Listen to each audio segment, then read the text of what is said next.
Hai, selamat pagi Indonesia. Perkenalkan, nama saya Nurul Fadilah dari Universitas Siliwangi, jurusan Agribisnis. Di sini saya akan menjelaskan mengenai implementasi Pancasila. Sebagaimana telah kita ketahui bersama bahwa Pancasila pertama kali disebut dalam sidang BPUPKI pertama yang berlangsung pada tanggal 29 Mei sampai 1 Juni. Tepatnya pada tanggal 1 Juni, Insinyur Soekarno memperkenalkan 5 sila Pancasila yang terdiri dari kebangsaan Indonesia, internasionalisme dan kemanusiaan, mufakat atau demokrasi, kesejahteraan sosial, dan ketuhanan yang Maha Esa. Pancasila digunakan untuk mengatur pemerintah negara serta untuk mengatur seluruh penyelenggaraan negara Indonesia. Nah, kita sebagai bangsa Indonesia tentunya harus mampu memahami dan mengimplementasikan nilai-nilai Pancasila dalam kehidupan berbangsa dan bernegara. Apa saja sih contoh implementasi Pancasila? Mari kita ketahui makna dan implementasi dari 5 sila Pancasila dalam kehidupan sehari-hari. Sila yang pertama, ketuhanan yang Maha Esa, dilambangkan dengan bintang 5 sudut yang diartikan sebagai cahaya kerohanian. Nah, yakni dalam kehidupan masyarakat Indonesia dijamin kebebasan dalam menjalani kepercayaannya masing-masing. Contoh implementasi sila yang pertama yaitu sebagai berikut. Indonesia menyatakan kepercayaannya dan ketakwaannya terhadap Tuhan Yang Maha Esa. Mengandung arti bahwa bangsa Indonesia mengakui adanya Tuhan, bukan negara yang ateis. 2. Bangsa Indonesia percaya dan takwa terhadap Tuhan Yang Maha Esa, sesuai dengan agama dan kepercayaannya masing-masing menurut dasar kemanusiaan yang adil dan beradab. Artinya, setiap dari kita percaya akan adanya Tuhan, sesuai dengan ajaran agama dan kepercayaan yang diyakini, tanpa adanya diskriminasi. 3. Mengembangkan sikap hormat menghormati dan bekerja sama antara pemeluk agama dengan penganut kepercayaan yang berbeda-beda terhadap Tuhan Yang Maha Esa. Adanya perbedaan agama hendaknya membuat kita lebih toleransi dengan tetap bekerja sama tanpa memandang agama apapun. 4. Membina kerukunan hidup di antara sesama umat beragama dan kepercayaan terhadap Tuhan Yang Maha Esa, mengembangkan rasa toleransi terhadap perbedaan yang ada dari diri sendiri. 5.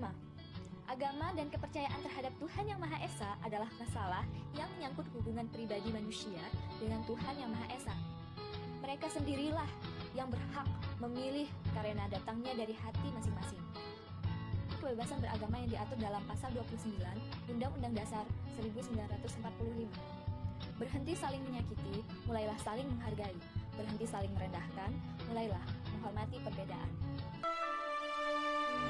Sila yang kedua, kemanusiaan yang adil dan beradab, dilambangkan dengan rantai emas berlatar belakang merah, yang berarti semua warga Indonesia memiliki hak yang setara dalam pemenuhan kesejahteraannya.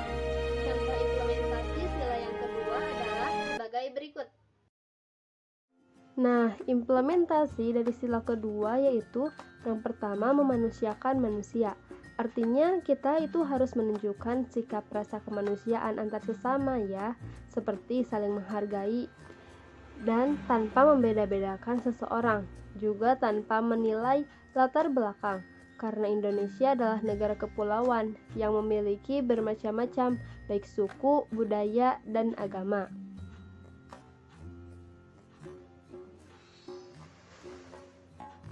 Lalu contoh memanusiakan manusia yaitu menghormati hak orang lain.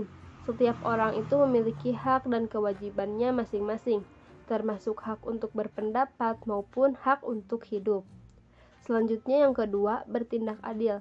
Adil dalam tindakan moral, misalnya menyelesaikan masalah harus sesuai kebenaran, tanpa melihat latar belakang seperti perbedaan ras, suku, agama, dan budaya.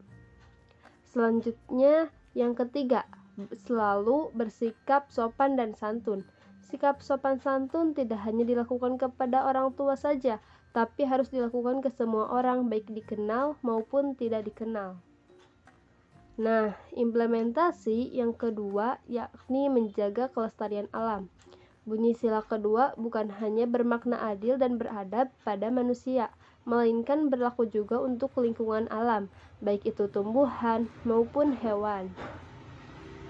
Nah, kita juga bisa menjaga kelestarian alam dengan menjaga tumbuhan-tumbuhan agar dapat hidup baik, memelihara menyayangi binatang, lalu mengadakan penghijauan di lingkungan sekitar, dan tidak membuang sampah sembarangan.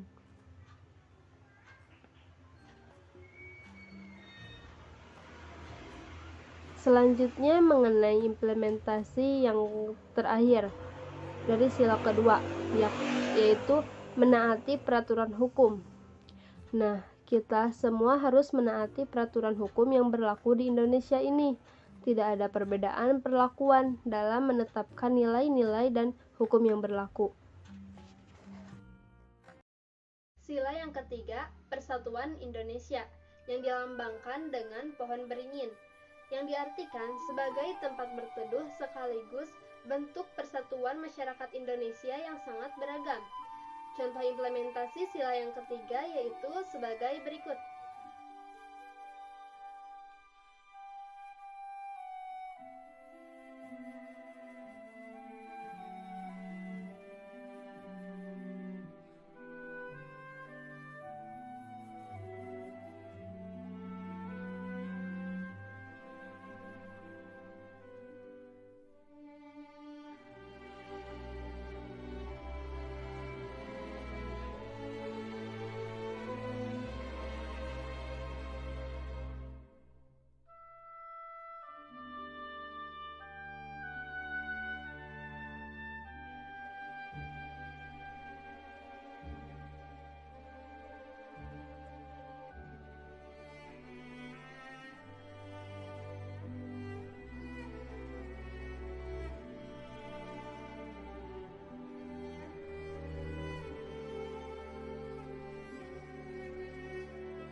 Nah, dari cuplikan video ini, mari kita ketahui implementasi yang terkandung dalam sila ketiga Pancasila, menumbuhkan sikap masyarakat untuk mencintai tanah air, menempatkan manusia Indonesia pada persatuan dan kesatuan, menumbuhkan sikap toleransi antar umat beragama,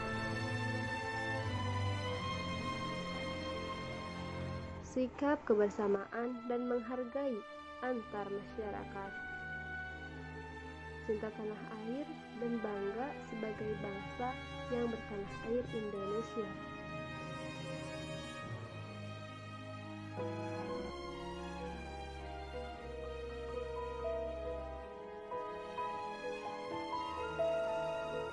Sila yang keempat yakni kerakyatan yang dipimpin oleh hikmat kebijaksanaan, yang dilambangkan dengan kepala banteng. Sila keempat ini mengandung arti bahwa rakyat Indonesia berkumpul dan bermusyawarah untuk menyelesaikan suatu masalah, serta setiap rakyat berhak menyampaikan pendapatnya dalam musyawarah. Saat kita menyampaikan pendapat, sebaiknya kita melakukannya dengan sikap yang santun. Saat orang lain berpendapat, kita sebaiknya mendengarkan dengan seksama dan menghargainya. Hasil musyawarah itulah yang menjadi keputusan terbaik yang disepakati. Oleh karena itu, penting bagi setiap anggota musyawarah untuk memberikan pendapatnya sebelum keputusan itu diambil. Jika pendapat kita tidak digunakan dalam pengambilan keputusan, maka kita harus ikhlas. Musyawarah dapat dilakukan di rumah, di tempat bermain, atau di sekolah. Contoh musyawarah di rumah: musyawarah menentukan tujuan liburan, musyawarah pembagian tugas dalam membersihkan rumah. Contoh musyawarah dengan teman-teman bermain yaitu menentukan jenis permainan dan menentukan giliran untuk bermain. Contoh musyawarah di sekolah yaitu memilih ketua kelas, kerja kelompok, juga membagi tugas-tugas piket. Nah, musyawarah itu bermanfaat untuk mempererat persaudaraan menyelesaikan masalah yang ada, menghindari pertengkaran, dan menumbuhkan kerjasama.